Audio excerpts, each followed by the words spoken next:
ओम नमो भगवते वासुदेवाय नमः। कल की कथा में आपने युधिष्ठिर का भीष्म के पास जाना, सूर्य नारायण की उपासना का महत्व और श्री कृष्ण का द्वारका गमन की कथा का श्रवण किया था। आज की कथा में हम परीक्षित का जन्म, विदुर जी के उपदेश, धृतराष्ट्र और गांधारी का वन में जाना, अपशकुन देखकर महाराज युधिष्ठिर का कलयुग आगमन के संबंध में शंका करना और अर्जुन का द्वारिका से लौटना तथा साथ ही साथ अर्जुन द्वारा कृष्ण कृपा का स्मरण करने की कथा का श्रवण करेंगे। 12वें अध्याय में परीक्षित के जन्म की कथा है। उत्तरा ने बालक को जन्म दिया। वह चारों ओर देखने लगा। माता के उदर में मुझे चतुर्भुज स्वरूप जो पुरुष दिखता था वह कहाँ है। परीक्षित भाग्यशाली था कि उसको माता के गर्भ में ही भगवान के दर्शन हुए। यही कारण है कि वह उत्तम श्रोता है। युधिष्ठिर ने ब्राह्मणों से पूछा कि बालक कैसा होगा। ब्राह्मणों ने कहा, वैसे तो सभी ग्रह दिव्य हैं, किंतु मृत्यु स्थान पर कुछ गड़बड़ी है। उसकी मृत्यु सर्पदंश से होगी। यह सुनकर धर्मराज को दुख हुआ। मेरे वंश का पुत्र सर्पदंश से मरे यह ठीक नहीं है। ब्राह्मणों ने उसको आश्वस्त किया, चाहे सर्पदंश से उसकी मृत्यु हो, किंतु उसे सद्गति मिलेगी। उसके अन्य ग्रह शुभ हैं। इन ग्रहों को देखकर ऐसा लगता है कि इस जीवात्मा का यह अंतिम जन्म है। नवे स्थान में स्वग्रह उच्च क्षेत्र का बृहस्पति जिसके हो वह धर्मात्मा बनता है। परीक्षित दिनों दिन बड़े हो रहे हैं।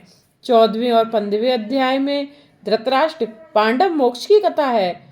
16वें अध्याय में परीक्षित चरित्र का आरंभ होता है। विदुर जी तीर्थ यात्रा करते हुए प्रवास क्षेत्र में आए। उन्हें खबर हुई कि सभी कौरवों का विनाश हुआ है और धर्मराज राज सिंहासन पर बैठे हैं।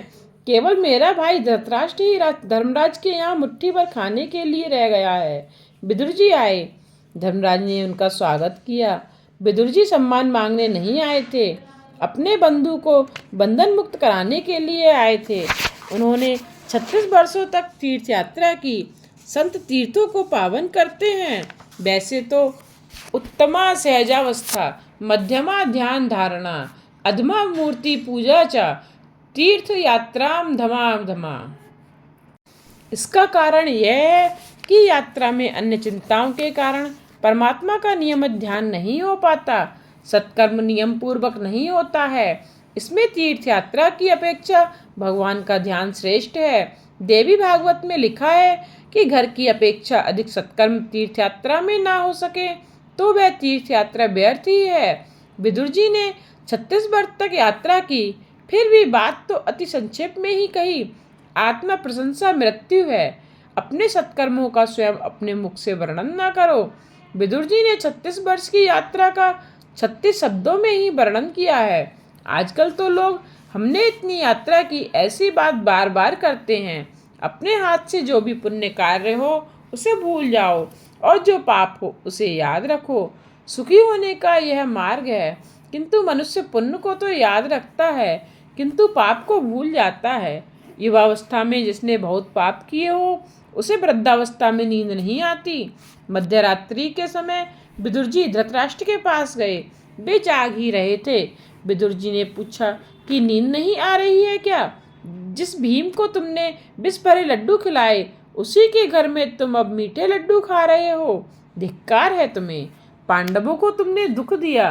तुम ऐसे दुष्ट हो कि राजसभा में द्रौपदी को बुलाने की तुमने सम्मति दी। पांडवों को छोड़कर अब यात्रा करो। धृतराष्ट्र कहता है कि मेरे भतीजे बड़े अच्छे हैं, मेरी खूब सेवा करते हैं, उन्हें छोड़कर जाने का दिल ही नहीं होता। विदुर जी कहते हैं, अब तुम्हें भतीजा प्यारा लग रहा है। याद करो कि तुमने पांडवों को मारने के लिए कितने प्रयत्न किए थे। भीमसेन को लड्डू में विष दिया था, लाक्षागृह में आग लगाई आदि। यह धर्मराज तो धर्म की मूर्ति है, तो तुम्हारे अपकार का बदला उपकार से दे रहे हैं। मुझे लगता है कि कुछ ही दिनों में पांडव प्रयाण करेंगे और तुम्हें सिंहासन पर बिठलाएंगे। तुम अब मोह छोड़ो। तुम्हारे सिर पर काल मंडरा रहा है। तुम्हारे मुख पर मुझे मृत्यु का दर्शन हो रहा है। समझ बूझ कर गृह त्याग करोगे तो कल्याण होगा, नहीं तो काल के धक्के के कारण घर छोड़ना पड़ेगा। घर छोड़े बिना कोई चारा नहीं है। खुद समझकर सोच समझकर घर छोड़ें, वह बुद्धिमान है। कुछ ही समय में तुम्हारी मृत्यु होगी। यह जीव ऐसा अनाड़ी है कि सोच समझकर स्वयं कुछ छोड़ना नहीं चाहता, किंतु जब डॉक्टर कहता है कि ब्लड प्रेशर है, कामकाज बंद करो, आराम नहीं करोगे तो जोखिम है, तब वह डर के मारे घर में बैठ जाता है।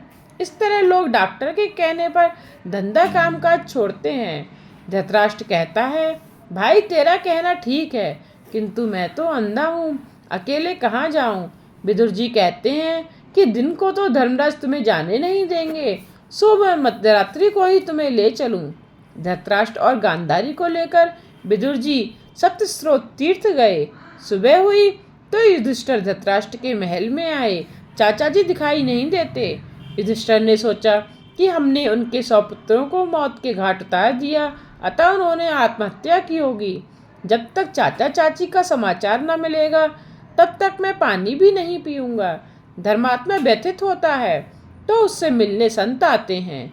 धर्मराज के पास उस समय नारद जी आए। धर्मराज ने उनसे कहा कि मेरे पापों के कारण चाचा जी चले गए। वैष्णव वह है जो अपने ही दोषों को सोचे, दूसरों के दोषों को नहीं। नारद जी समझाते हैं कि धृतराष्ट्र को तो सदगति मिलने वाली है, चिंता मत कर। हर एक जीव मृत्यु के अधीन है। जहाँ चाचा जाएंगे वहाँ तुम्हें भी जाना है। आज से 5वें दिन चाचा की सदगति होगी और फिर तुम्हारी बारी आएगी। चाचा के लिए अब रोना नहीं, अब तुम अपना सोचो। मृत्यु से ग्रसित व्यक्ति कभी वापस नहीं आता। जीवित अपने लिए ही रोए वह ठीक है। एक की मृत्यु के पीछे दूसरा रोता है, किंतु रोने वाला यह नहीं समझता कि वो वहाँ गया है, उसके पीछे उसे भी जाना है। रोज सोचो कि मुझे अपनी मृत्यु उजागर करनी है। तुम्हारे लिए अब 6 महीने बाकी हैं, तुम अपनी मृत्यु की सोचो। सूत जी सावधान करते हैं। सैया में सोने के बाद अर्थात अंतकाल में आया हुआ सयानापन किस काम का, वह निरर्थक है। नारद जी कहते हैं, तुम्हें मैं भगवत प्रेरणा से सावधान करने के लिए आया हूँ। विदुर जी धृतराष्ट्र को सावधान करने आए थे, मैं तुम्हें सावधान करने आया हूँ। 6 मास के पश्चात कलयुग का प्रारंभ होगा। अब तुम किसी की भी चिंता ना करो, तुम अपनी चिंता करो। युधिष्ठिर ने कई यज्ञ किए। भगवान द्वारिका गए तो साथ में अर्जुन को भी ले गए। प्रभु की इच्छा थी कि यदुकुल का नाश हो तो अच्छा है, और यदुकुल का सर्वनाश हो गया। युधिष्ठिर ने भीम से कहा कि नारद जी ने जो कहा था वह समय अब आ रहा है। ऐसा लगता है मुझे कलयुग की परछाई दिखाई दे रही है। मेरे राज्य में अधर्म बढ़ रहा है। मंदिर में ठाकुर जी का स्वरूप आनंदमय नहीं दिखता है। सियार और कुत्ते मेरे समक्ष रोते हैं। तुझे मैं और क्या कहूँ। मैं कल घूमने गया था, एक लोहार के पास एक वस्तु देखी। मैंने पूछा कि यह क्या है, तो उसने कहा कि यह तो ताला है। लोगों के घरों से चोरी होने लगी है, सो ताले लगाने पड़ते हैं। आज से 6 महीने पहले की बात है। एक वैश्य ने एक ब्राह्मण को एक घर बेचा था। उस घर की बुनियाद में से कुछ सोना मिला। ब्राह्मण वह सोना लेकर सेठ के पास गया। सेठ धर्मनिष्ठ था। उसने कहा कि मैंने तो मकान तुम्हें बेच दिया था, सो उसमें से जो कुछ भी मिला वह सब तुम्हारा ही है। ब्राह्मण ने कहा कि उस संपत्ति पर उसका कोई अधिकार नहीं है। मेरे राज्य की जनता कितनी धर्मनिष्ठ थी। उसी समय मैंने कहा था कि 6 महीने में ही इन दोनों का मन कलुषित हो जाएगा। वैसा ही हुआ। कल भी दोनों मेरे पास आए थे और धन पर अपना अपना अधिकार जता रहे थे, और अपने साथ एक एक वकील भी लाए थे। लगता है कि मेरे पवित्र राज्य में कली का प्रवेश अब तो हो ही गया है। कली अर्थात कलह का रूप। जिस घर में कृष्ण की कथा होती है वहाँ कली नहीं जा सकता। अर्जुन अब तक आया नहीं था और भीमसेन तथा धर्मराज वैसी बातें कर रहे थे। इतने में अर्जुन भी आ गया। उसके मुख पर तेज का आवास मात्र भी नहीं दिखता था। युधिष्ठिर ने उससे पूछा कि तेज कहाँ गया। अर्जुन, तूने द्वार आए हुए अतिथि का सत्कार किए बिना ही कहीं भोजन नहीं कर लिया है ना। अतिथि भगवान का स्वरूप है। द्वार पर आए हुए अतिथि भूखे रहें तो यजमान के पुण्य का क्षय होता है। नचिकेता यमराज के घर 3 दिन तक भूखा प्यासा बैठा रहा था। यमराज ने आकर पूछा कि तुमने क्या खाया। इन 3 दिनों में उसने कहा, आपका पुण्य। मनुष्य शरीर की अपेक्षा आंख और मन से अधिक पाप करता है। गीता जी में भगवान ने उसको गुहत्तम ज्ञान दिया। एक बार रात के समय उर्वशी अर्जुन से मिलने आई। अर्जुन ने उसका मुख तक न देखा। उसने उर्वशी से कहा कि माता जी, मैं तो भरतखंड का वासी हूँ, मेरे लिए परस्त्री माता समान है। एकांत में जो काम को पराजित करे वही वीर है। मुझे पूरा भरोसा है कि परस्त्री गमन का पाप अर्जुन नहीं कर सकता। फिर भी वह आज निस्तेज क्यों है? मुझे तो यह लक्षण कलयुग के लगते हैं। धर्मराज अर्जुन से पूछते हैं, तेरे आत्मस्वरूप परमात्मा श्री कृष्ण कुशल से तो है ना? वे द्वारका में ही है क्या? अर्जुन ने कहा, क्या बताऊं भाई, मेरे प्रभु ने मेरा त्याग कर दिया है। जिन्होंने लाक्षागृह से हमें बचाया था वे अब तो स्वधाम पधारे हैं। प्रभु मुझे अंतकाल में साथ नहीं ले गए। उन्होंने मुझसे कहा कि तू जब मेरे साथ आया ही नहीं था तो फिर मैं तुझे अपने साथ कैसे ले जा सकता हूँ? मैंने तुझे गीता शास्त्र का जो ज्ञान दिया है वही तेरी रक्षा करेगा। बड़े भैया, आज तक मैं कभी हारा नहीं था, किंतु कृष्ण विरह से व्याकुल हुआ। मैं आज द्वारिका से लौट रहा था तो रास्ते में कावा लोगों ने मुझे लूट लिया। मुझे लगता है कि मुझमें जो शक्ति थी वह मेरी नहीं थी, किंतु द्वारकाधीश की ही थी, और उनके चले जाने के बाद वह शक्ति भी चली गई। मुझे प्रभु के उन अनंत उपकारों की याद आ रही है। लाक्षागृह दहन आदि कई संकटावस्था में उन्होंने हमारी रक्षा की थी। कृष्ण कृपा को याद करते करते अर्जुन कृष्ण विरह में रो रहा है। धर्मराज से अर्जुन कह रहा है कि द्रुपद राजा की राजसभा में मैंने जो मत्स्य भेद किया था वह भगवान की शक्ति के बल पर ही किया था। कई महाराजा मत्स्य भेद न कर सके थे। कर्ण ने सोचा कि मैं मत्स्य भेद करूं। कृष्ण ने सोचा कि कर्ण ने मत्स्य भेद कर दिया तो मेरा अर्जुन रह जाएगा और द्रौपदी कर्ण की हो जाएगी। ऐसा सोचकर ही श्री कृष्ण ने सभा में कर्ण का अपमान करवाया। कृष्ण ने एक दासी को द्रौपदी के पास भेजा। द्रौपदी ने हीन जाति के कर्ण से विवाह करने से इनकार कर दिया। मुझ में तो हिम्मत ही ना थी, किंतु मुझ पर भगवान की कृपा दृष्टि थी, जिससे मुझ में शक्ति का संचार हुआ और मैं उस दिन मत्स्य भेद कर सका। लाक्षागृह की आग में पांडव जलकर मर गए हैं, ऐसा मानकर दुर्योधन ने तो उनका श्राद्ध भी कर दिया था। संसार में मन रूपी मत्स्य घूमता फिरता है, उसको विवेक रूपी बाण से मारो। जिसे द्रौपदी मिलती है उसका सारथी भगवान को होना पड़ता है।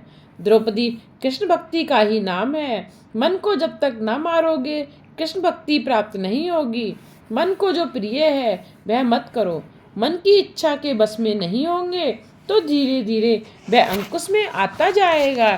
आज तक मौज शौक में, भोग में, पाप में कितना खर्च कर दिया उसका जीव कोई हिसाब ही नहीं रखता। ब्राह्मण को कुछ दिया हो तो उसे वह याद रखता है। हम और क्या कर सकते हैं? 1000 रुपए का दान दिया है। अंतकाल में जीव चिंता करता है कि मेरी बेटी का क्या होगा, मेरे भांजे का क्या होगा, किंतु तू यह सोच कि तेरा क्या होगा।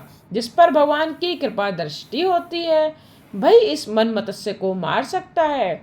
भगवान की कृपा दृष्टि जब तक ना हो तब तक मन नहीं मरता। प्रभु की कृपा दृष्टि होगी तो मन मत्स्य मरेगा, मन मरेगा तो भक्ति रूपी द्रौपदी प्राप्त होगी। परमात्मा की कृपा दृष्टि होने पर ही जीव मन को बस में कर सकता है।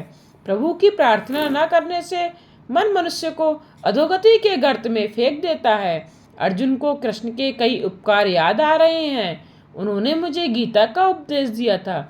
बड़े भैया, एक बार भगवान ने मुझसे कहा था कि कुछ मांगो। बड़े बड़े ऋषि और महात्मा जन्म मरण के फेरों से मुक्ति पाने की इच्छा से जिनका ध्यान करते हैं उनसे मैंने मांगा कि युद्ध में मुझे जीत मिले। अफसोस मुझे मांगना ही नहीं आया। किरातवध के समय में शंकर के साथ युद्ध कर सका, वह भी श्री कृष्ण के ही प्रताप से। बड़े भैया, द्रौपदी से भी कितना स्नेह था। द्रौपदी के केस पकड़कर दुष्टजन उसे सभा में खींच लाए। आंसू भरी आंखों से द्रौपदी कृष्ण के चरणों में जा गिरी। उन्होंने सभा में ही प्रतिज्ञा की कि इस अपमान का मैं बदला लूंगा, और कृष्ण ने उन्हें उन दुष्टों की ऐसी दशा की कि उनकी पत्नियां विधवा बनी और उन्हें अपने केस स्वयं ही छोड़ने पड़े। बड़े भैया, याद करो वह प्रसंग कि जब हमारा नाश करने के लिए कपट करके दुर्योधन ने दुर्वासा को भेजा था। भाजी के एक ही पत्ते से अक्षय पात्र भर के कृष्ण ने हमें उस संकट से बचाया था। दुर्योधन ने 4 महीनों तक दुर्वासा को अपने यहाँ भोजन कराया। वे प्रसन्न हुए। उन्होंने दुर्योधन से वर मांगने को कहा। दुर्योधन ने सोचा कि दुर्वासा के हिसाब से पांडवों का नाश करने का अच्छा अवसर है। कल इस ऋषि का एकादशी अनशन था। वैसे तो सूर्यदेव का अक्षय पात्र पांडवों के पास है, किंतु द्रौपदी के भोजन कर लेने के बाद उसमें से कुछ भी नहीं मिलता। दुर्वासा द्रौपदी के भोजन करने के बाद वहां पहुंचेंगे और द्रौपदी से भोजन न मिलने पर क्रोधित होंगे और पांडवों को शाप देंगे, जिससे पांडवों की दुर्गति होगी। दुर्योधन ने ऐसा विचार करके दुर्वासा से विनती की कि आप अपने 10,000 शिष्यों को साथ लेकर युधिष्ठिर का आतिथ्य स्वीकार करें, क्योंकि अपने कुटुंब के ही वे ही गुरुजन हैं। और हाँ, द्रौपदी बेचारी भूखी न रह जाए, इसलिए पांडवों के भोजन कर लेने के बाद ही आप वहां जाइएगा। संत की सेवा सद्भाव से करेंगे तो फलीभूत होगी, किंतु दुर्भाव से करेंगे तो सफल नहीं होगी। 4 मास तक दुर्वासा को अपने यहाँ भोजन कराकर दुर्योधन ने पांडवों के सर्वनाश की इच्छा की। इसी दुर्भावना के कारण उनकी अपनी ही हानि हुई, अन्यथा संत को भोजन दान करने से पुण्य मिलता है। दुर्योधन ने संत की सेवा तो की, किंतु किसी के सर्वनाश के हेतु की थी, सो उसे पुण्य नहीं मिला। दुर्योधन की विनती के अनुसार दुर्वासा 10,000 शिष्यों के साथ पांडवों के आंगन में पधारे हैं। दुर्वासा ने युधिष्ठिर से कहा, राजन, कल एकादशी का अनशन था, सो आज हमें बड़ी भूख लगी है। आपके घर हम भोजन करने की इच्छा से आए हैं। सूर्य नारायण द्वारा दिए गए अक्षय पात्र से पांडव मध्याह्न काल में आए हुए ब्राह्मणों को भोजन कराते हैं। अक्षय पात्र संकल्पना अनुसार भोजन देता है। पांडव तो ऐसे भक्त हैं कि विपदावस्था में भी ईश्वर की कृपा का ही दर्शन और अनुभव करते हैं। आज द्रौपदी भोजन कर चुकी हैं, सो अक्षय पात्र से कुछ भी मिलने की संभावना थी नहीं। फिर भी युधिष्ठिर जी ने दुर्वासा से कहा कि बड़ी कृपा हुई हम पर कि आपने हमारा आंगन पावन किया। आप सब गंगा स्नान कर लें, इतने में भोजन तैयार देंगे। धर्मराज का धैर्य तो देखो कि घर में अन्न का एक कण भी नहीं है। फिर भी उन्होंने 10,000 ब्राह्मणों को भोजन के लिए आमंत्रण दिया। युधिष्ठिर को विश्वास है कि मैंने आज तक कभी अपने धर्म की उपेक्षा नहीं की है। इससे धर्म स्वरूप प्रभु मेरी रक्षा अवश्य करेंगे।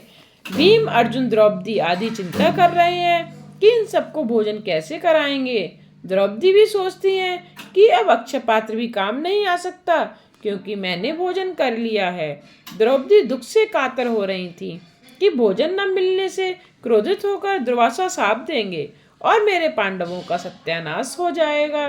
द्रौपदी द्वारकाधीश की प्रार्थना करने लगी, नाथ, मेरी लाज रखना, नहीं तो जगत तुम्हारी ही खिल्ली उड़ाएगा। द्रौपदी ने आर्तनाद किया कि जिस प्रकार आज तक तुमने हमारी सहायता करके लाज रखी है, उसी तरह आज भी हमारी लाज रखना।